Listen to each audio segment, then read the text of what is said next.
పిత పుత్ర పవిత్రాత్మ నామమున ఆమేన్. ప్రభు మీ అందరితో ఉండునుగాక, మీ ఆత్మతోనూ ఉండునుగాక.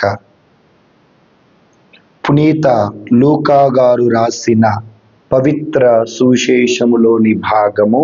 ప్రభువ మీకు మహిమ కలుగునుగాక.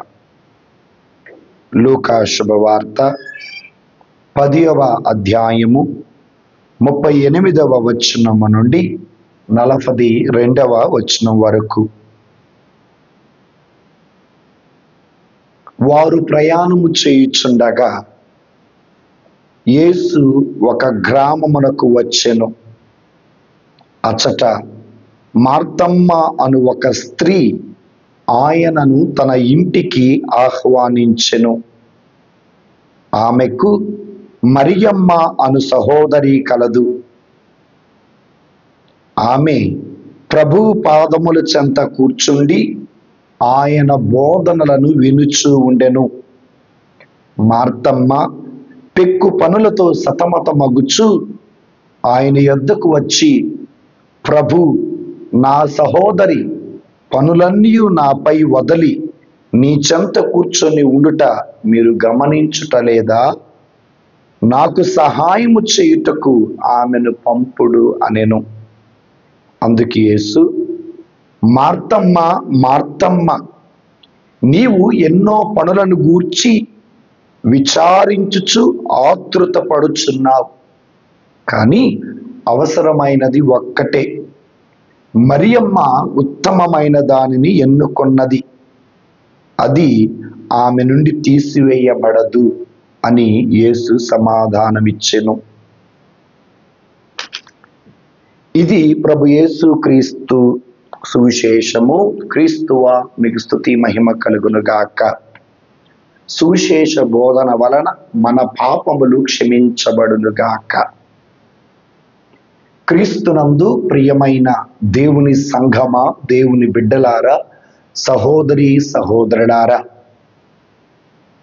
16వ సామాన్య ఆదివార దివ్య వాక్య పఠనాలన్నీ కూడా మనకు బోధిస్తున్నటువంటి వాక్యం ఏమిటి అంటే, మానవుడు తన జీవితంలో ఉత్తమమైన దానిని ఎన్నుకొనవలెను అని పలుకుతున్నారు. మానవుడు తన జీవితంలో ఉత్తమమైన దానిని ఎన్నుకొని మరణించే వరకు ఆ ఉత్తమమైన జీవితాన్ని జీవించాలి అని ఈనాడు యేసు ప్రభు వారు తన వాక్యము ద్వారా మనకి తెలియచేస్తూ ఉన్నారు. ఇక్కడ ఉత్తమమైనది అంటే లోకానికి చెందినది కాదు, పరలోకానికి చెందినది. ఉత్తమమైనది అంటే శరీరానికి చెందినది కాదు, ఆత్మకు చెందినటువంటిది. ఉత్తమమైనది అంటే సాతానుకు చెందినటువంటిది కాదు, దేవునికి చెందినటువంటిది. ప్రియమైన దేవుని బిడ్డలారా, ఉత్తమమైనది అంటే ఈ లోకానికి చెందినటువంటిది కాదు, పరలోకానికి చెందినటువంటిది. ప్రియ దేవుని బిడ్డలారా, అయితే ఉత్తమమైనది ఏంటి అనేది బైబిల్ గ్రంథాన్ని ఆధారంగా చేసుకొని కొన్ని మనం చూద్దాం దేవుని బిడ్డలారా. కొన్ని ఉదాహరణకి మత్తయి శుభవార్త 6వ అధ్యాయము 33వ వచనాన్ని మనము చదివి విన్నట్లయితే అక్కడ ఈ విధంగా యేసు ప్రభు వారు తెలియచేస్తున్నారు. మొదట ఆయన రాజ్యమును నీతిని వెదకండి, అప్పుడు అన్నియు మీకు అనుగ్రహింపబడును. దేవుని రాజ్యమును వెతకటం, ఆయన నీతిని వెతకటం అనేటటువంటిది ఉత్తమమైనది. ప్రియమైన దేవుని బిడ్డలారా, సహోదరి సహోదరులారా, అదే విధముగా కొలస్సీలకు రాసినటువంటి లేఖ 3వ అధ్యాయము 2వ వచనాన్ని మనము గమనించినట్లయితే అక్కడ పౌలు గారి ద్వారా దేవుడు పలుకుతున్నటువంటి మాటలు ఒక్కసారి మనము తెలుసుకున్నట్లయితే ఉత్తమమైన కార్యము మనకు అర్థమవుతూ ఉన్నది. పునీత పౌలు గారు కొలస్సీలకు రాసినటువంటి లేఖ 3వ అధ్యాయము 2వ వచనం, మీరు మీ మనస్సులను ఇచట భూమిపై గల వస్తువుల మీద కాక అచట పరలోకమందు గల వస్తువులపై లగ్నము చేయండి. ఇది ఉత్తమమైన కార్యం.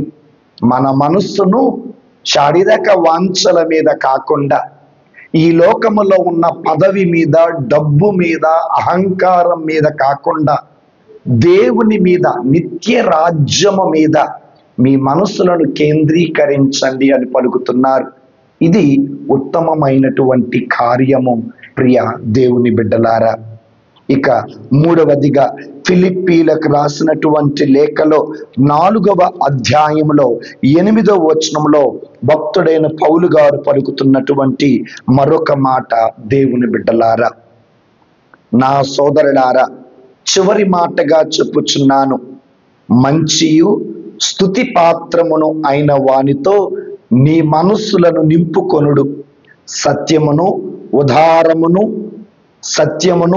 ఉదారమును యథార్థతను స్వచ్ఛమును సుందరమును గౌరవనీయము అను వానితో మీ మనస్సులను నింపుకోండి అంటున్నారు.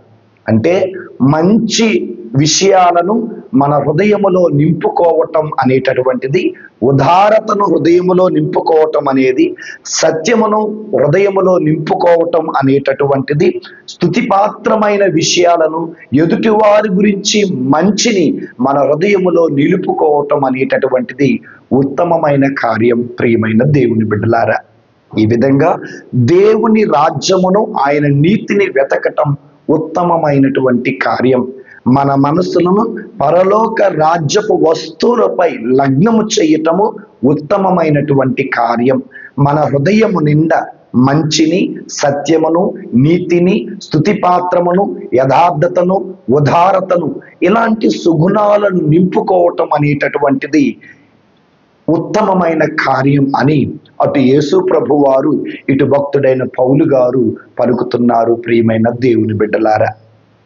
ఇక ఉత్తమమైన దానిని ఎన్నుకొని ఆ ఉత్తమమైన జీవితం జీవించగా దేవుడిచ్చిన బహుమానాలు ఏంటో ఒక్కసారి మనము చూద్దాం ప్రియమైన దేవుని బిడ్డలారా. ఈనాటి సువిశేష పట్టణాన్ని మనము గమనించినట్లయితే లూకా శుభవార్తలో 10వ అధ్యాయాన్ని మనము గమనించినట్లయితే అక్కడ మనం చూస్తూ ఉన్నాము, ఉత్తమమైన కార్యమును ఎన్నుకున్నటువంటి ఒక సహోదరిని మనం చూస్తున్నాం. ఒక గ్రామమున యేసు అడుగు పెట్టగానే మార్తమ్మ యేసు ప్రభు వారిని తన ఇంటికి రమ్మని ఆహ్వానించింది. దేవుని బిడ్డలారా, మార్తమ్మ ప్రభుని తన ఇంటికి రమ్మని ఆహ్వానించటం ఒక ఉత్తమమైన కార్యం. దేవుని బిడ్డలారా, దేవుణ్ణే స్వయముగా రమ్మని ఆహ్వానించటం ఒక ఉత్తమమైనటువంటి కార్యము. దేవుని బిడ్డలారా, దర్శన గ్రంథములో 3వ అధ్యాయములో 20వ వచనములో యోహాను గారికి దేవుడు దర్శనములో ఈ విధంగా తెలియచేస్తూ ఉన్నారు. ఏమని తెలియచేస్తూ ఉన్నారు అని అంటే, దేవుని బిడ్డలారా, ఒక్కసారి మనము వాక్యాన్ని ఆలకించుదాము. వినుము, నేను ద్వారము వద్ద నిలిచి తట్టుచున్నాను. ఎవరైనా నా స్వరమును విని తలుపు తెరచినచో లోనికి వత్తును, వానితో భుజింతును, అతడు నాతో భుజింతును. ప్రియ దేవుని బిడ్డలారా, ప్రభువే స్వయంగా పలుకుతున్నారు, మీ హృదయం అనే ద్వారము చెంత నిలుతను తడుతున్నాను. తలుపు తెరచి లోపలకు నన్ను ఆహ్వానించిన నేను వస్తాను. నేను మీతో ఉంటాను, మీరు నాతో ఉంటారు. నేను మీతో భుజిస్తాను, మీరు నాతో భుజిస్తారు అనేటటువంటిది. ఇక్కడ మార్తమ్మ చేసినటువంటి కార్యము ఉత్తమమైన కార్యం. ప్రభుని ఆహ్వానించింది ప్రియమైన దేవుని బిడ్డలారా. అయితే అబ్రహాము గారు కూడా ఆది కాండములో 18వ అధ్యాయములో 1వ వచనము నుండి మనం చూసినట్లయితే, సింధూర వృక్ష వనము దగ్గర ఉన్నటువంటి అబ్రహాము ఇంటికి భగవంతుడు వచ్చినప్పుడు ఆ భగవంతుడినే అబ్రహాము గారు ప్రేమపూర్వకంగా ఆహ్వానించి కాళ్ళు కడుక్కోవటానికి నీళ్ళిచ్చి తనివి తీరా భోజనం పెట్టి సేద తీర్చడానికే అవకాశం ఇచ్చారు దేవుని బిడ్డలారా. అంటే అబ్రహాము గారు ప్రభుని తన ఇంటికి ఆహ్వానించటం ఉత్తమమైన కార్యం దేవుని బిడ్డలారా. జకరియా మేడు చెట్టు మీద కూర్చున్నప్పుడు జకరియా ఈ రోజున నేను నీ ఇంటిలో ఉండ తలచితిని అని ప్రభు ఆ హృదయ ద్వారాన్ని తట్టినప్పుడు జకరియా యేసు ప్రభు వారిని తన ఇంటికి ఆహ్వానించటము ఉత్తమమైన కార్యము దేవుని బిడ్డలారా. మరి అదే విధంగా సిమియోను గారు యేసు ప్రభు వారిని తన ఇంటికి ఆహ్వానించినప్పుడు యేసు ప్రభు వారు వాళ్ళ ఇంటికి వెళ్ళారు. ప్రియమైన దేవుని బిడ్డలారా, యాయీరు గారు విశ్వాసముతో ప్రభు పాదాల చెంత కూర్చొని యేసు ప్రభువా మా ఇంటికి రా, నా కూతురు మరణావస్థలో ఉన్నది అని పలికినప్పుడు ఆయనను ఆహ్వానాన్ని అందుకున్నటువంటి యేసు ప్రభు వారు యాయీరు ఇంటికి వెళ్ళారు. ప్రియమైన దేవుని బిడ్డలారా, మరి దర్శన గ్రంథములో పలికినట్లుగా మీరు పిలవండి, మీ హృదయాన్ని తెరవండి, నేను వస్తాను అని పలికారు. ఇక్కడ మార్తమ్మ గారు చేసింది, అబ్రహాము గారు చేసింది, జకరియా గారు చేసింది, సిమియోను చేసినటువంటిది, యాయీరు చేసినటువంటి కార్యము ఉత్తమమైన కార్యం. యేసు ప్రభు వారిని వాళ్ళ ఇంటికి ఆహ్వానించటం దేవుని బిడ్డలారా. ఆహ్వానించటం మాత్రమే కాదు, వారు తనివి తీర భోజనం అనేది పెట్టడం జరిగింది. ప్రియ దేవుని బిడ్డలారా, అయితే ఈ సమయమందు వచ్చిన భగవంతుడు ఏం చేశాడు అనేటటువంటిది చాలా ముఖ్యమైన విషయం దేవుని బిడ్డలారా. అయితే ఇక్కడ మార్తమ్మ ఇంటికి ప్రభు వచ్చారు. మార్తమ్మ అనేకమైన పనులతో సతమతం అవుతుంటే, మార్తమ్మ నువ్వు అనేకమైన పనులతో సతమతం అవుతున్నావు, వాటి గురించి నువ్వు బాధపడమాక అని ఆమె నడుస్తున్నటువంటి మార్గము తప్పుడు మార్గం అయినప్పుడు, దారి తప్పుతున్నప్పుడు ఆమెను సరిచేశాడు. అబ్రహాము ఇంటిలోకి అడుగుపెట్టిన దేవుడు పోతూ పోతూ ఆశీర్వదించి వెళ్ళాడు. వచ్చే సంవత్సరం ఇదే సమయానికి నీ జీవితంలో ఏదైతే కరువుగా ఉందో, నేను ఏదైతే నీకు వాగ్దానం చేశానో ఆ వాగ్దానం నెరవేరబోతున్నదని ఆ ఇంటికి వచ్చిన దేవుడు అబ్రహామును దీవించాడు. జకరియా ఇంటిలో అడుగు పెట్టినటువంటి దేవుడు జకరియాను తన కుటుంబాన్ని ఈ విధంగా దీవిస్తున్నాడు. జకరియా నేడే నీ ఇంటికి రక్షణ వచ్చింది అని దీవించాడు దేవుని బిడ్డలారా. సీమోను ఇంటిలో అడుగు పెట్టినటువంటి దేవుడు సీమోను అత్త విపరీతమైన జ్వరంతో బాధపడుతుంటే ఆమెను ముట్టి తాకి స్వస్థత ఇచ్చారు. ఆమె లేచి పరిచర్య చేయటం ప్రారంభించింది దేవుని బిడ్డలారా. యాయీరు ఇంటిలో అడుగు పెట్టినటువంటి దేవుడు మరణావస్థలో ఉన్నటువంటి యాయీరు కుమార్తెకి ప్రాణం పోశారు. ప్రియమైన దేవుని బిడ్డలారా, సహోదరి సహోదరులారా, కాబట్టి వీరు చేసినటువంటి కార్యం ఉత్తమమైన కార్యం. వాళ్ళ ఇంటిలో అడుగుపెట్టిన దేవుడు వారిని అధికంగా ఆశీర్వదించారు. ప్రియమైన దేవుని బిడ్డలారా, సహోదరి సహోదరులారా, అయితే మనం కూడా యేసు ప్రభు వారిని మన జీవితంలోకి ఆహ్వానించాం. ఎలా ఆహ్వానించాం? జ్ఞాన స్నానము ద్వారా దేవుణ్ణి మన హృదయంలోనికి ఆహ్వానించాం. దివ్య సప్రసాదము ద్వారా దేవుణ్ణి మన హృదయంలోనికి ఆహ్వానించాం. భద్రమైన అభ్యంగనము ద్వారా యేసు ప్రభుని మన హృదయంలోనికి ఆహ్వానించాం. దేవుని బిడ్డలారా, అయితే మన హృదయంలో ఉన్నటువంటి దేవునితో నీవు భుజిస్తున్నావా? ఆ దేవుడు నీతో భుజిస్తున్నాడా? ఒక్కసారి ఆత్మ పరిశీలన చేసుకోవాలి. ప్రియమైన దేవుని బిడ్డలారా, సహోదరి సహోదరులారా, అయితే మార్తమ్మలాగా, అబ్రహాములాగా, సిమియోనులాగా, యాయీరులాగా, జకరియలాగా ప్రభుని ఆహ్వానించాం. కానీ మార్తమ్మ ఒక పొరపాటు చేశారు. ఏంటి ఆ పొరపాటు అంటే, యేసయ్యను వదిలిపెట్టి అనేకమైన పనులతో సతమతం అవుతుంది. ప్రియమైనటువంటి దేవుని బిడ్డలారా, సహోదరి సహోదరులారా, ఈ రోజున మనం కూడా పెక్కు పనులతో సతమతం అవుతూ ఉంటాం. ప్రార్థనా జీవితాన్ని వదిలిపెడతాం. కనీసం వారానికి ఒక్కసారి కూడా దేవుని సన్నిధికి రారు. ఉదయాన్నే లేచి ప్రార్థన చేయరు. మనలో చాలా మంది జపమాల చెప్పరు. మనలో చాలా మంది పర్సనల్ ప్రేయర్, వ్యక్తిగత ప్రార్థన చేయరు. మనలో చాలా మంది ఆత్మ పరిశీలన అంటే ఎగ్జామినేషన్ ఆఫ్ ది కాన్షియన్స్ చేయరు. దేవుని బిడ్డలారా, దేవుణ్ణి అయితే ఆహ్వానించాము, కానీ దేవుణ్ణి పక్కన పెట్టి మార్తమ్మ వలె అనేక విషయాల గురించి సతమతం అవుతున్నాము. ప్రియమైన దేవుని బిడ్డలారా, సహోదరి సహోదరులారా, అయితే యేసు ప్రభు వారు ఒక మాట అంటారు. ఏమంటారు? మత్తయి శుభవార్తలో 6వ అధ్యాయంలో 25వ వచనంలో ఏమి తినేదమా, ఏమి త్రాగెదమా, ఏమి ధరించదమా అని కలత చెందమాక అని వాక్యములో పలుకుతున్నారు. దేవుని బిడ్డలారా, యేసు ప్రభు వారిని సొంత రక్షకుడుగా అంగీకరించి యేసు ప్రభు వారిని స్వీకరించిన తరువాత కూడా ఈ లోక విషయాలతో మనం సతమతమైపోతున్నాం. ధనం ఎలా సంపాదించాలి, ఉద్యోగం ఎలా సంపాదించాలి, పదవిని ఎలా సంపాదించుకోవాలి, అన్యాయ అక్రమంగా డబ్బు ఎలా సంపాదించాలి అని ఈ లోక వ్యసనలో మనం పడిపోతున్నాం. దేవుని బిడ్డలారా, అలా చేస్తే దేవుడు అంటాడు, మార్తమ్మతో అన్న మాట నీతో నాతో అంటాడు, మార్తమ్మ అనేక విషయాల గురించి సతమతం అవుతున్నావు అంటాడు.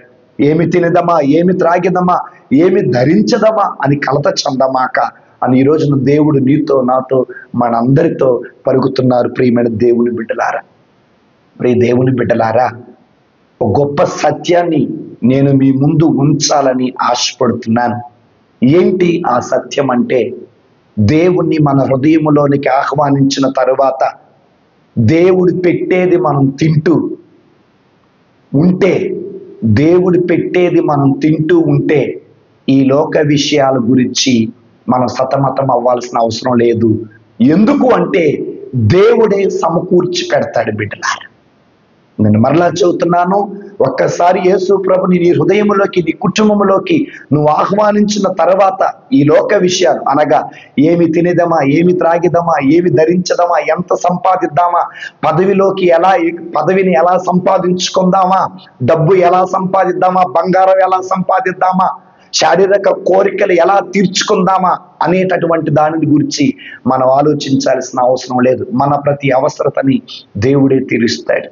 ఉదాహరణకి ప్రియమైనటువంటి దేవుని బిడ్డలారా, మత్తయి శుభవార్త 15వ అధ్యాయము 29వ వచనం నుండి 39వ వచనం వరకు మనం గమనించినట్లయితే, గలిలయ సరస్సు తీరాన యేసు ప్రభు వారు 3 రోజుల పాటు ప్రజలకి వాక్యము బోధించారు. 3 రోజుల పాటు ప్రజలకు వాక్యము బోధిస్తున్నారు. అంటే ఆత్మీయమైన ఆహారాన్ని అందిస్తున్నారు, వాళ్ళ ఆత్మలను చిగురింప చేస్తున్నారు. అయితే 3 రోజులైన తర్వాత యేసు ప్రభు వారు అంటారు, ఇదిగో వీళ్ళకి తినటానికి ఏదైనా మీరు పెట్టండి అని అంటున్నారు. ప్రియమైన దేవుని బిడ్డలారా, ఒక్కసారి మనము ఆ వాక్యాన్ని చదువుకుందాం. దేవుని బిడ్డలారా, 15వ అధ్యాయము 29వ వచనం నుండి మనము చదువుకున్నట్టయితే ఈ విధంగా ఉంటుంది. 32వ వచనం, అనంతరం యేసు తన శిష్యులను పిలిచి, ఈ జనము 3 దినముల నుండి ఇక్కడ ఉన్నారు, వీరి తినుటకు ఏమీయో లేదు, వీరిని చూడ నాకు జాలి కలుగుతున్నది, వీరు మార్గమధ్యమున అలసిపోయి పడిపోయిదురేమో, వీరిని గూర్చి వీరిని పస్తు పంపివేయుట నాకు ఇష్టం లేదు. దేవుని బిడ్డలారా, చూడండి ఎంత చక్కనైన మాట. 4000 మంది ప్రజలు 3 రోజుల పాటు యేసయ్యతో సమయం గడిపారు, యేసయ్య వాక్యాన్ని విన్నారు. యేసయ్య ఆత్మీయ ఆకలితో పాటు వారి భౌతికమైన ఆకలిని కూడా గుర్తించారు. యేసయ్యకి మన అవసరాలు తెలుసండి, యేసయ్యకి మన భౌతికమైన అవసరాలు తెలుసండి. ఆయన మన ప్రతి అవసరతో తీరుస్తాడు. శిష్యులతో అంటాడు, 3 రోజుల నుంచి బిడ్డలు ఏమీ తినలా, ఆకలితో ఉన్నారు, దారిలోనే సొమ్మసిల్లి పడిపోతారేమో, కాబట్టి మనమే వీళ్ళకి తినటానికి ఏదైనా పెట్టాలి అని పలికారు. మనము మన మనస్సుని పరలోక రాజ్యం మీద నెలకొల్పినప్పుడు, మన మనస్సుని దేవుని మీద లగ్నము చేసినప్పుడు దేవుడే మన ప్రతి అవసరతను తీరుస్తాడు. మరి ఆ 4000 మందికి ఆకలి తీర్చాడు. 7 రొట్టెలు కొన్ని చేపలు ఉన్నాయి, వాటిని ఆశీర్వదించి త్రుంచి వాళ్ళకి ఇచ్చి తినండి అన్నారు. మిగిలినటువంటివి 7 గంపలకి ఎత్తటం జరిగింది. దేవుని బిడ్డలారా, అంటే ఉత్తమమైన దానిని వాళ్ళు ఎన్నుకున్నారు. ఏంటి ఉత్తమమైనది అంటే వాక్యమును వినటం, దేవునితో సమయాన్ని గడపటం. ఆ ఉత్తమమైన దాంట్లో పడిపోయారు. వాళ్ళ తిండి, శారీరకమైన ఆకలిని మర్చిపోయారు. వాళ్ళ ఆత్మీయమైన ఆకలి గమనించిన యేసయ్య వాళ్ళ ఆకలి తీర్చాడు. ఈరోజు నీవు నేను మనమందరం మన మనస్సుని, మన హృదయాన్ని, మన ఆత్మని యేసయ్య మీద లగ్నం చేద్దాం. పరలోక వస్తువుల మీద లగ్నం చేద్దాం. పరలోక రాజ్యాన్ని, ఆయన నీతిని వెతికితే మన భౌతిక అవసరాలన్నీ కూడా ప్రభువే తీరుస్తారు. మన కుటుంబ అవసరాలన్నీ ప్రభువే తీరుస్తారు. దేవుని బిడ్డలారా, ఇంకొక ఉదాహరణ చెప్తున్నాను వినండి. దేవుని బిడ్డలారా, రాజుల మొదటి గ్రంథములో 19వ అధ్యాయములో దేవుని బిడ్డలారా, 5వ వచనం నుండి మనం చూసినట్లయితే అక్కడ ఏలియాకు ఏం జరిగింది అనేటటువంటిది ఒక్కసారి మనం చాలా జాగ్రత్తగా గమనించి తెలుసుకోవచ్చు. ప్రియ దేవుని బిడ్డలారా, సహోదరి సహోదరులారా, 19వ అధ్యాయం నుండి 5వ వచనం నుండి మనం చదువుకుందాం. రాజుల మొదటి గ్రంథము 19వ అధ్యాయము 5వ వచనం నుండి మనం చదువుకుందాం. అటు పిమ్మట పలికి చెట్టు కింద పడుకొని నిద్రించను. ఆహాబు రాజుకు భయపడి, యెజెబెలు రాణికి భయపడి ఆహాబు ఏలియా గారు దూరంగా పారిపోతున్నాడు. అలసిపోయి ప్రయాణం చేసి ఓ చెట్టు కింద నిద్రిస్తున్నాడు. దేవుని బిడ్డలారా, ఈ రోజున మనం కూడా దేవుని పని చేస్తూ పరలోక రాజ్యాన్ని వెతుకుతూ మన మనసును దేవుని రాజ్యముపై లగ్నము చేసి మన హృదయాన్ని మంచి నిలుపుకొని మనము మంచి చేస్తూ అలసిపోయి, ఎందుకు ఈ బ్రతుకు, ఎందుకు ఈ జీవితం, నేను మంచే చేస్తున్నా, ఎవరికి అన్యాయం చేయాల, ఎవరికి అక్రమం చేయాల, నా వల్ల ఏ జీవితం నాశనం అవ్వాల, నా వల్ల ఎవరు ఏడవల, నేను మంచి చేసేసా, దేవుని పక్షాన నిలబడ్డా, ఎందుకు నాకు కష్టం అనుకుంటున్నారేమో. ఏలియా లాగా మంచి చేసి కూడా ఈ రోజున నీకు తినటానికి తిండి లేదేమో, ఉండటానికి ఇల్లు లేదేమో, కట్టుకోవటానికి బట్టలు లేదేమో, దారిద్రాన్ని నువ్వు అనుభవిస్తున్నామేమో, ఏలియాలాగా ఒంటరి బ్రతుకుతున్నామేమో. అయితే ఇలా ఉన్నటువంటి ఏలియాకు దేవుడు ఏమన్నాడు చూద్దాం. అప్పుడు ఒక దేవదూత అతని తట్టి లేపి, నీవు లేచి భుజించుము అని చెప్పెను. దేవుని పని చేసినటువంటి ఏలియాకి దేవుడే భౌతికమైన ఆహారాన్ని పంపించాడు. దేవదూతల ద్వారా పంపించాడు. దేవుని బిడ్డలారా, అతడు మేలుకొని చుట్టూ పారచూడగా నిప్పుల మీద కాల్చిన రొట్టెయు ముంతడి నీళ్లు తల ప్రక్కనే కనిపించెను. ప్రియ దేవుని బిడ్డలారా, విశ్వాసములో సొమ్మసిల్లిపోతున్నాడు ఏలియా. ఇక చనిపోదాము అనుకుంటున్నాడు ఏలియా. రొట్టెను తీసుకుని వచ్చారు, నీళ్లు ఇచ్చారు. ఇక్కడ రొట్టె అనగా దేవుని వాక్యము, నీళ్లు అనగా పరిశుద్ధాత్మ దేవుడు. మానవుడు కేవలం రొట్టె వలననే జీవించడు, దేవుని నోటి నుండి వచ్చే ప్రతి మాట వలన జీవించను. ఇక్కడ రొట్టె దేవుని వాక్యమై ఉన్నది. బిడ్డలారా, నీరు పరిశుద్ధాత్మను పోలి ఉన్నది. ఎందుకు అంటే ఏలియా ఇంకా ప్రయాణం చేయాలి, ఏలియా ఇంకా పరిచర్య చేయాలి. ఆ పరిచర్య చేయాలి అని అంటే ఆయనకి శక్తి కావాలి, భౌతికమైన శక్తి కావాలి. కాబట్టి దేవుడు ఆయనకి ఇచ్చాడు. బిడ్డలారా, ఆ తర్వాత ఏలియా ఆ రొట్టెను తిని నీళ్లు త్రాగి మరలా నిద్రించను. దేవదూత 2వ మారు అతన్ని తట్టి లేపి, లేచి భుజించుము, నువ్వు చాలా దూరము ప్రయాణం చేయాలి సుమా నేను. 8వ వచనం, ఏలియా లేచి రొట్టెను తిని నీళ్లు త్రాగాను. మరలా రొట్టె, మరలా నీళ్లు. ఆహారపు బలముతో 40 రోజులు నడిచి దేవుని కొండైన హోరేబుకు చేరుకునేను. చూడండి దేవుని బిడ్డలారా, ఏలియా గారు తన మనస్సును దేవుని మీద లగ్నం చేశారు, దేవుని పరిచర్య మీద లగ్నం చేశాడు. ఆయన చేసినటువంటి కార్యము ఉత్తమమైన కార్యం. అబద్ధపు ప్రవక్తలు 850 మందిని చంపేశారు.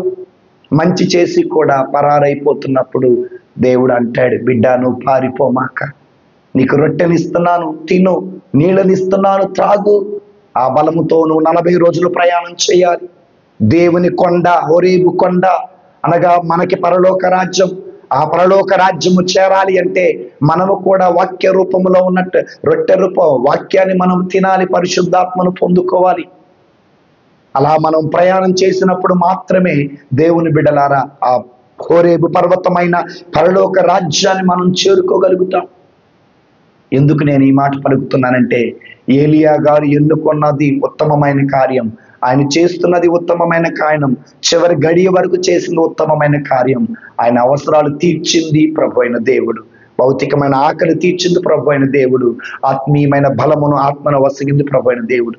కనుక మనము ఉత్తమమైన దాని మీద మన మనసును లగ్నం చేసినప్పుడు, ఆ ప్రయాణం చేస్తూ ఉన్నప్పుడు దేవుడే మన ప్రతి అవసరాన్ని తీరుస్తాడు. ప్రియమైన దేవుని బిడ్డలారా, ఈ విధంగా ఉత్తమమైన దానిని ఎన్నుకున్నటువంటి వారు మార్తమ్మ గారు. కాకపోతే మధ్యలోనే అనేకమైన పనులతో సతమతమవుతుంది. మనమైతే దేవుణ్ణి నమ్మిన బిడ్డలుగా లోక విషయాల గురించి సతమతం కాకూడదు. ఇక ఉత్తమమైన కార్యాన్ని ఎన్నుకున్నటువంటి 2వ వ్యక్తి ఎవరు అంటే మరియమ్మ గారు. మరియమ్మ ప్రియమైన దేవుని బిడ్డలారా, లూకా శుభవార్త 10వ అధ్యాయము 39వ వచనం నుండి మనం చదువుకుందాం. 10వ అధ్యాయము 39వ వచనాన్ని. ఆమెకు మరియమ్మ అను సహోదరి కలదు, అంటే మార్తమ్మకు మరియమ్మ అను సహోదరి కలదు. ఆమె ప్రభు పాదాల చెంత కూర్చుండి ఆయన బోధనలు వినుచు ఉన్నది.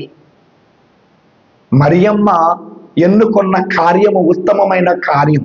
ఏంటి ఆ ఉత్తమమైన కార్యము అంటే, దేవుని పాదాల దగ్గర కూర్చోటం, ఆయన చెప్పిన మాటలు వినటం అనేది చాలా ఉత్తమమైన కార్యం.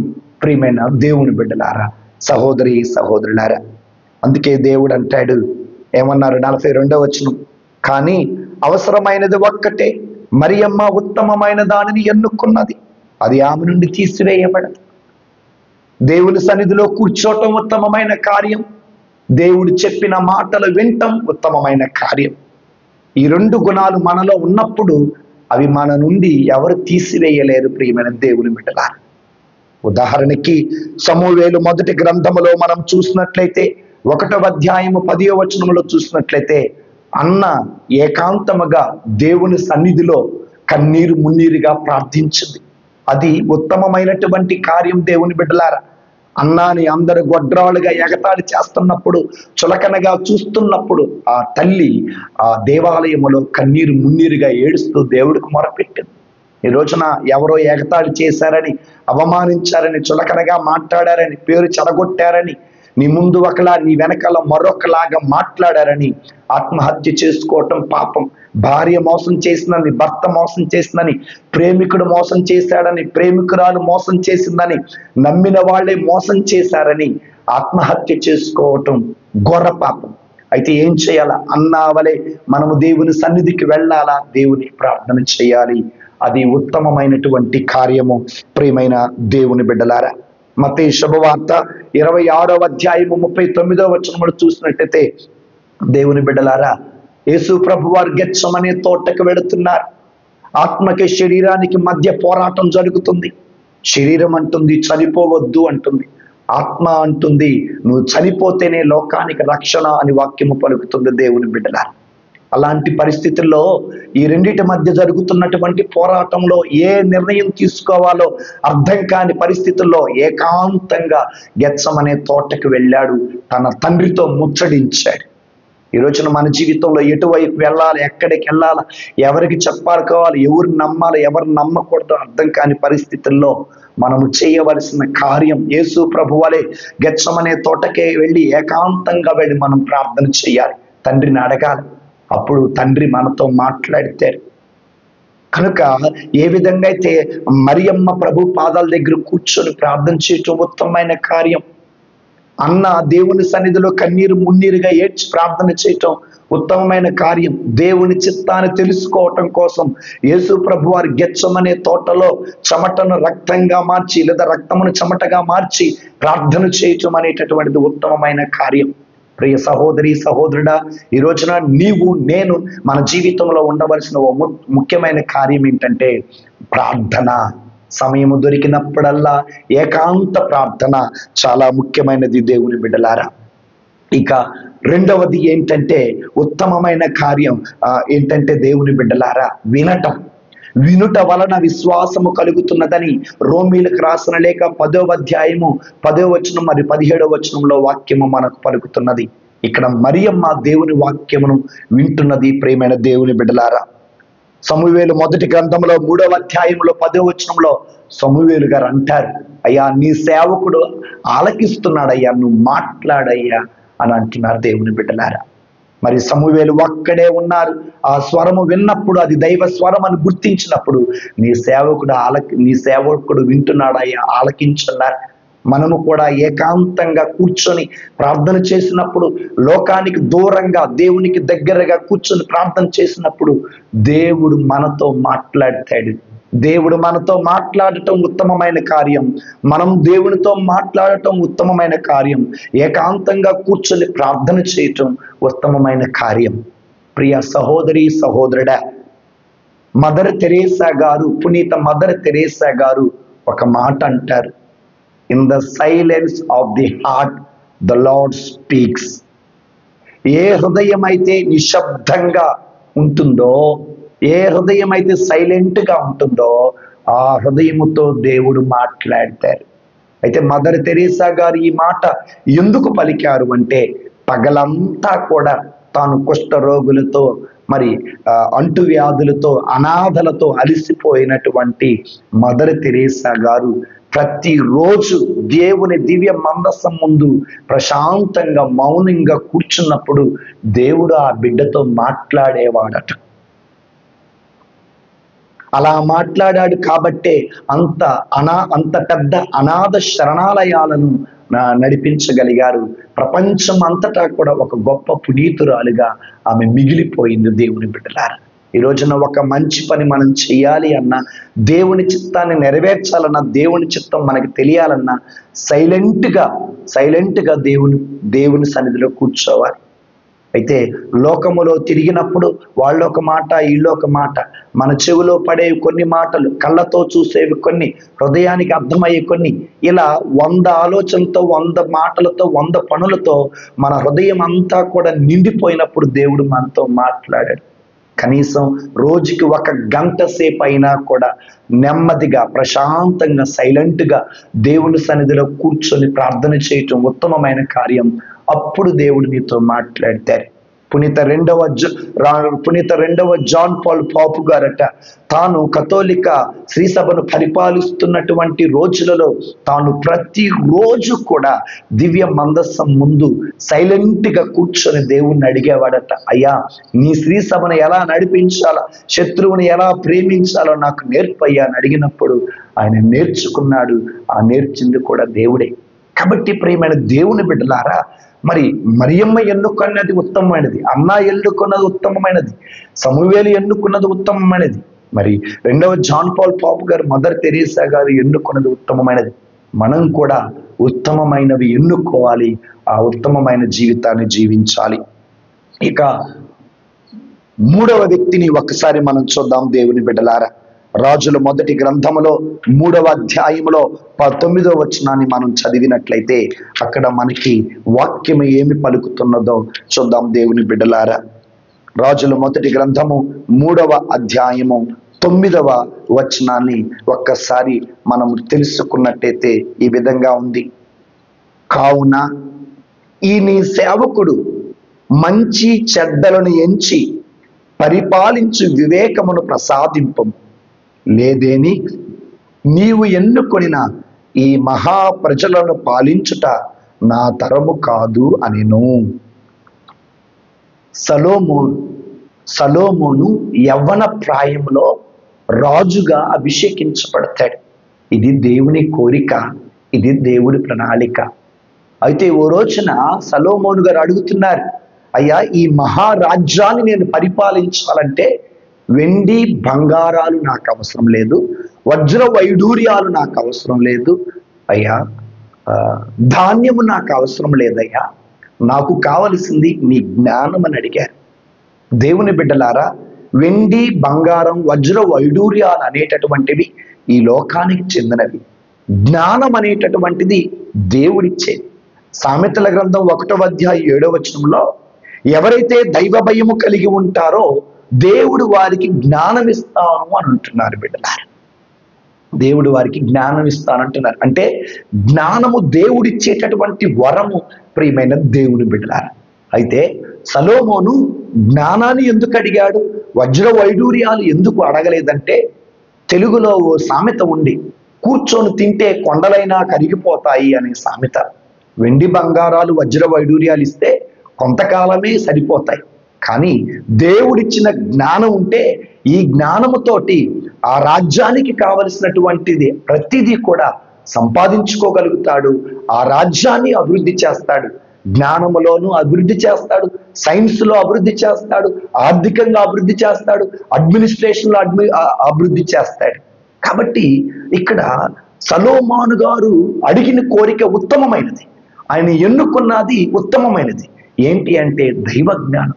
ఈ సృష్టిలో సృష్టి ప్రారంభానికి ముందు, అంటే ఆకాశాన్ని భూమిని చెట్టులను సృష్టించక ముందు దేవుడు సృష్టించింది ఏంటంటే జ్ఞానాన్ని. అటు దేవునికి ఇటు సృష్టికి మధ్య సృష్టించబడింది జ్ఞానం. అది దేవుని దగ్గర మాత్రమే ఉంది. దేవుని దగ్గర ఉన్న దైవ జ్ఞానాన్ని అడిగాడు సలోమోను దేవుని బిడ్డలారా. ఇది ఉత్తమమైనది. ఈ రోజున మనం కూడా దేవుణ్ణి అడగాల్సింది వెండి కావాలి, బంగారం కావాలి, వజ్ర వైడూర్యాలు కావాలి, ఆస్తి కావాలి, అంతస్తు కావాలి, పేరు కావాలి, ప్రఖ్యాతలు కావాలి. ఇవేవి అవసరం లేదు బిడ్డలారా. ఒక రోజున ఇవన్నీ మనల్ని వదిలిపెట్టి వెళ్ళిపోతాయి.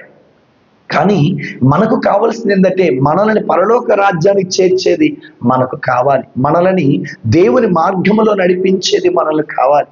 దేవుని సంతోషపెట్టేది మనకు కావాలి. సో కాబట్టి మరి ప్రతిరోజు ప్రార్థన చేస్తున్నాం, మోకాళ్ళు వేసి ప్రార్థన చేస్తున్నాం. దేవుణ్ణి అడిగినప్పుడు నువ్వు ఏం అడుగుతున్నావు? ఉత్తమమైన దానిని అడుగుతున్నావా, లోకాన్ని అడుగుతున్నావా? దేవుని బిడ్డలారా, ఒక్కసారి మనం ఆలోచించాలి. దేవుని మనం జ్ఞానం అడగాలి. జ్ఞానం అనగా దేవుని వాక్యమే.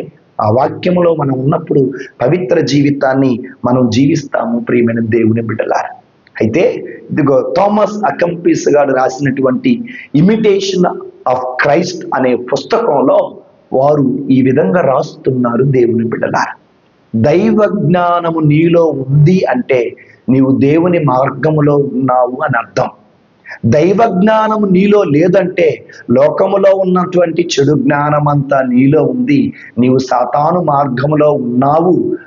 నీ జీవితం నీ చేతుల్లో లేదు అని అర్థమని అక్కడ పుస్తకంలో తెలియచేస్తున్నారు. ఈ వాక్యమును వింటున్న ప్రియ సహోదరి సహోదరుడా, సలోమోను వలె ఉత్తమమైన దానిని మనం అడగాలి.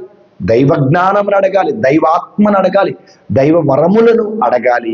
అలా మనం అడిగినప్పుడు అది ఉత్తమమైనది. మరి సలోమోనికి దేవుడు తప్పనిసరిగా ఇచ్చాడు. ఎందుకంటే సలోమోను అడిగిన కోరిక దేవుడు మెచ్చాడు. నువ్వు మెచ్చావు అంటే ఉత్తమమైనది. సో మనం కూడా ఉత్తమమైనది దేవుణ్ణి అడిగినప్పుడు ఆయన మనకి తప్పనిసరిగా ఇస్తాడు. ప్రియమైనటువంటి దేవుని బిడ్డలారా, సహోదరి సహోదరులారా, ఇక 4వ వ్యక్తిని మనం చూద్దాం. దేవుని బిడ్డలారా, అపోస్తుల కార్యాలు 4వ అధ్యాయము 20వ వచనాన్ని మనం చదివినట్లయితే అక్కడ ఈ విధంగా ఉంటది. 19, 20 వచనాలు మనము చదివినట్లయితే అక్కడ ఈ విధంగా ఉంటుంది. ప్రియమైనటువంటి దేవుని బిడ్డలారా, సహోదరి సహోదరులారా, అపోస్తుల కార్యములు 4వ అధ్యాయము 19, 20 వచనాలు ఒకసారి మనం చదువుకుందాం. మేము మీ మాటలు పాటింపవలెనా. ఇక్కడ మీ అంటే ధర్మశాస్త్ర బోధకులు, పరిసయ్యులు, పెద్దలు, ప్రధాన అర్చకులు. ఎందుకు అంటే యేసు ప్రభు తర్వాత 12 మంది అపోస్తులు చేస్తున్న పరిచర్య బహు విస్తారంగా వ్యాప్తి చెందుతుంది. అనేక ఆత్మలు రక్షించబడుతున్నాయి. అనేక మంది క్రైస్తవులుగా చేరుతున్నారు. అనేక మంది విశ్వాసులుగా చేరుతున్నారు. అనేక మంది పరిశుద్ధాత్మను పొందుకుంటున్నారు. అనేక మంది యేసు ప్రభుని సొంత రక్షకుడిగా స్వీకరిస్తున్నారు. ఇప్పటి వరకు ధర్మశాస్త్ర బోధకులతో, పరిసయ్యులతో, పెద్దలతో ఉన్న ప్రజలందరూ కూడా మరి 12 మంది అపోస్తలుల దగ్గర, ముఖ్యంగా పేతురు, యోహాను దగ్గరికి వెళుతున్నారు. అప్పుడు వీళ్ళు బెదిరిస్తున్నారు, మీరు యేసు ప్రభు పేరట ఎంత మాత్రం బోధించటానికి వీలు లేదు. యేసు ప్రభు పేరట ఎంత మాత్రం అద్భుతాలు, స్వస్థతలు, దీవెనలు ఇవ్వటానికి వీలు లేదని బెదిరిస్తారు. బెదిరించినప్పుడు పేతురు గారు పలుకుతారు. ఏమంటారు? మేము మీ మాటలు పాటింపవలెనా లేక దేవుని మాటలు పాటింపవలెనా. దేవుడు ఏమన్నాడు? భూదిగంతాల వరకు నాకు సాక్షులై ఉండండి అని పలికారు. మరణించే వరకు విశ్వాసులుగా ఉండండి అని పలికారు. అప్పుడు జీవ కిరీటం ఇస్తానన్నాడు. ఇప్పుడు ఎవరు మాట వినాలి? ధర్మశాస్త్ర బోధకులు, పరిసయ్యులు, పెద్దల మాట వింటే పరిచర్య ఆగిపోతుంది, ఆత్మల రక్షణ ఆగిపోతుంది, దేవుని వచ్చిన పని చేయలేకపోతుంది, లోకానికి భయపడుతున్నారు. అది దేవుని చిత్తాన్ని నెరవేరిస్తే పరలోక రాజ్యాన్ని చూపించిన వాళ్ళు అవుతారు, దేవుని రాజ్యం మార్గం వేసిన వాళ్ళు అవుతారు. అయితే ఇక్కడ వీళ్ళు ఏం చేశారంటే చూడండి, 20వ వచనంలో ఏముంది? ఏలైనా మేము కనులారా చూసిన దానిని గూర్చి, చెవులారా విన్న దాన్ని గూర్చి మాట్లాడకుండా ఉండలేమని పేతురు, యోహాను వారికి బదులు పలికారు. ఇక్కడ వీళ్ళు ఎన్నుకున్నది ఉత్తమమైనది. ధర్మశాస్త్ర బోధకులు, పరిసయ్యులు, పెద్దలు ఒకటి చెప్పారు, యేసు ప్రభు వారు ఇంకోటి చెప్పారు. వీళ్ళు ఏమి ఎన్నుకున్నారు అని అంటే యేసు ప్రభు వారు చెప్పిందే ఎన్నుకున్నారు. అది ఉత్తమమైంది. ఏంటి ఆ ఉత్తమము అంటే? దేవుని సువార్త పరిచర్య చేయటం, జ్ఞానస్థానాలు ఇవ్వటం, ఆత్మను రక్షించటం. ప్రియమైన దేవుని బిడ్డలారా, సహోదరి సహోదరులారా, మనలో చాలా మంది జ్ఞానస్థానం పొందాం. మనలో చాలా మంది అభిషేక్త గురువులుగా అభిషేకించబడ్డాం, పీఠాధిపతులుగా అభిషేకించబడ్డాం, సేవకులుగా అభిషేకించబడ్డాం. అయితే దేవుని సువార్త విరివిగా వ్యాప్తి చెందుతున్నప్పుడు దేవుని సువార్తను ఉన్నది ఉన్నట్టుగా బోధిస్తున్నప్పుడు సేవకుల మీద దాడులు జరుగుతాయి, క్రైస్తవుల మీద దాడులు జరుగుతాయి. కాబట్టి వాటిని చూసి మనం భయపడొద్దు. ఉత్తమమైన కార్యమే చేయాలి. కంఠములో ప్రాణం ఉన్నంత వరకు దేవుని సువార్తనే బోధించాలి. ఎవరికి భయపడవలసిన అవసరం లేదు. ఒకవేళ వాళ్ళకి భయపడి సువార్త వ్యాప్తి గనక ఆపేస్తే నరకానికి వెళతాం. కానీ దేవునికి భయపడి గనక దేవుని సువార్తను బోధిస్తే దేవుని బిడ్డలారా పరలోక రాజ్యానికి చేరతాం. అందుకే మత్తయి శుభవార్త 10:20లో యేసు ప్రభు వారు ఒక మాట అంటారు. ఎంత చక్కనైన మాట అంటారు తెలుసా? 12 మంది అపోస్తలులతో ఒక మాట అంటారు. ఏమన్నారు? సో 22వ వచనాన్ని,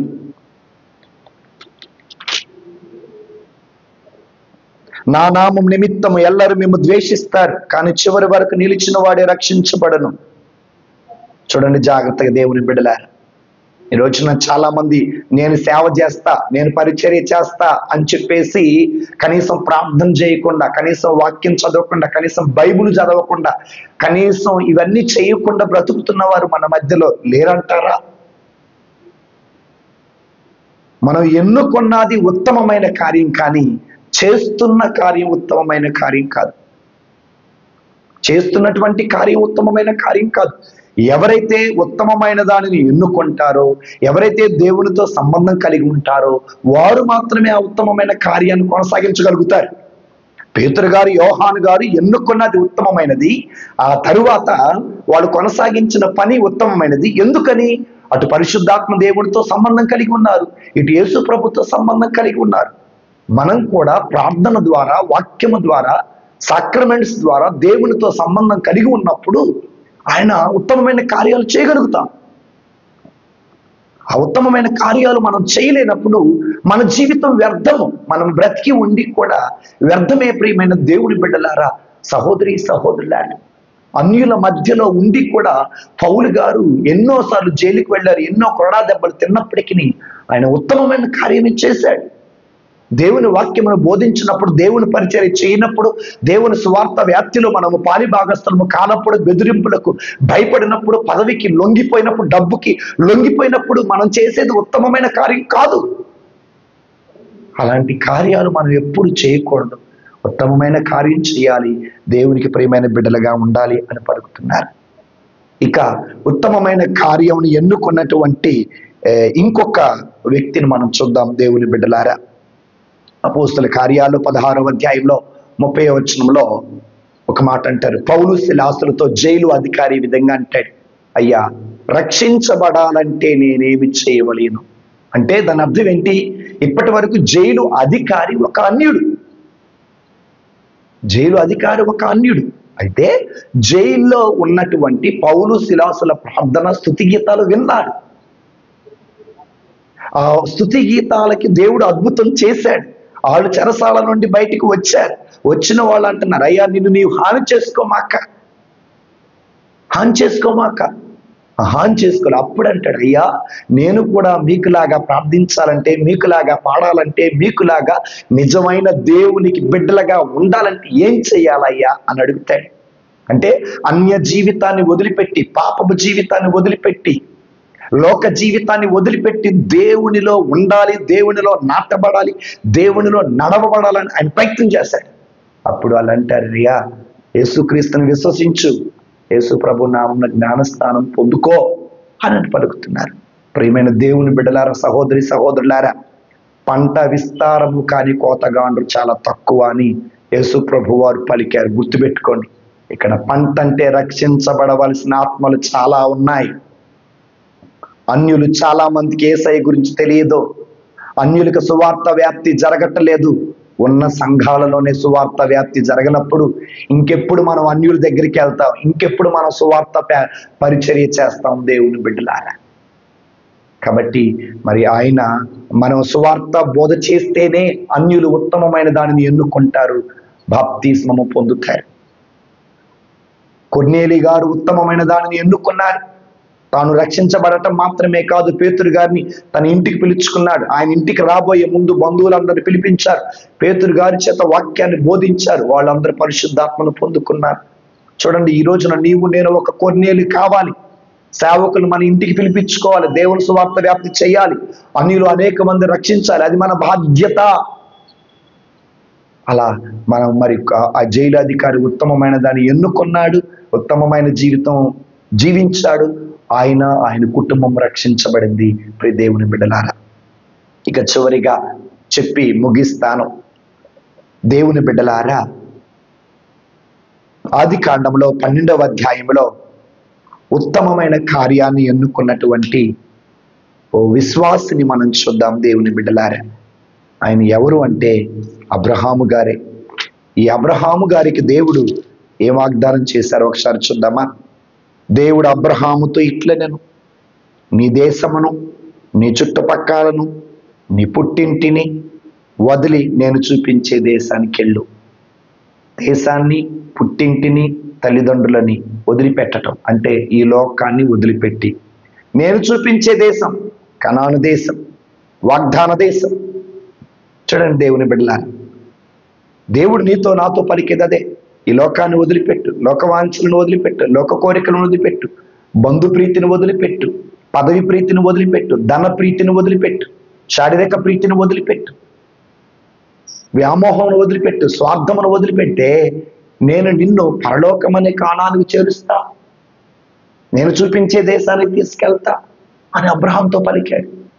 అయితే నేను నిన్ను మహాజాతిగా తీర్చిదిద్దుతా, ఆశీర్వాదం, నిన్ను ఆశీర్వదించును, నీ పేరు మహా గొప్పదగును, నీవు అందరికీ దీవెనకరమగుదువు, నిన్ను దీవించు వారిని దీవిస్తాను, నిన్ను శపించు వారిని శపిస్తాను, నీ యందు సకల జనులు ఆశీర్వదింపబడతారన్నాడు.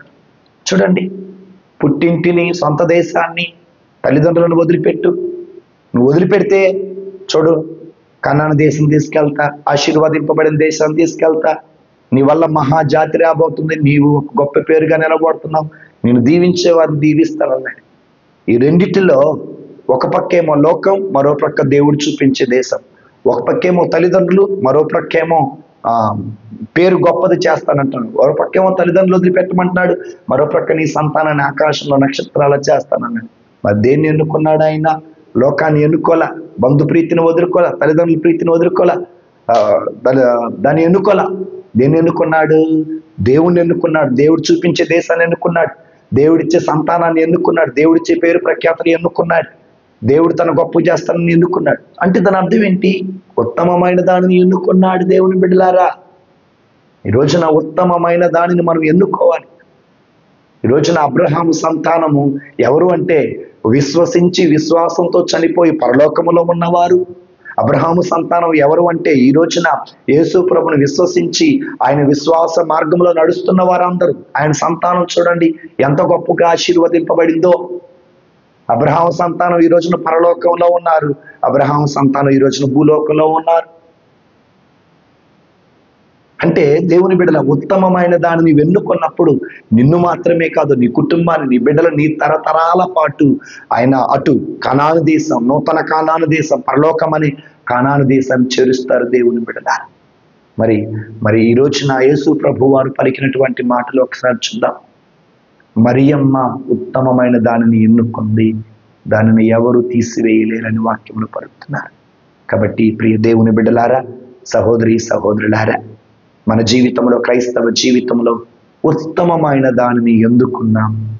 దేవునికి ప్రియమైన బిడ్డగా జీవిద్దాం. దేవుని ఆశీర్వాదాలు పొందుకున్నాం. పరలోక రాజ్యానికి బాటలు వేద్దాం. పిత, పుత్ర, పవిత్ర ఆత్మ నామమున ఆమేన్. ప్రార్థించుదాము. సర్వశక్తి కలిగిన నిత్య సర్వేశ్వర, ఇప్పటి వరకు మీరు వాక్యము ద్వారా మాతో మాట్లాడినందుకు మీకు స్తోత్రం దేవా. మేము విన్న వాక్యం ప్రకారం నడుచుటకు కావలసిన శక్తిని దయచేయండి అయ్యా. ఆ విశ్వాసపు మార్గములో నడుస్తుండగా కావలసినటువంటి ఆత్మశక్తిని, ఆత్మబలమును, ఆత్మ జ్ఞానమును, ఆత్మ ధైర్యమును దయచేయమని క్రీస్తు పరిశుద్ధ నామమున అడిగి వేడుకొంచున్నాము తండ్రి. ఆమేన్.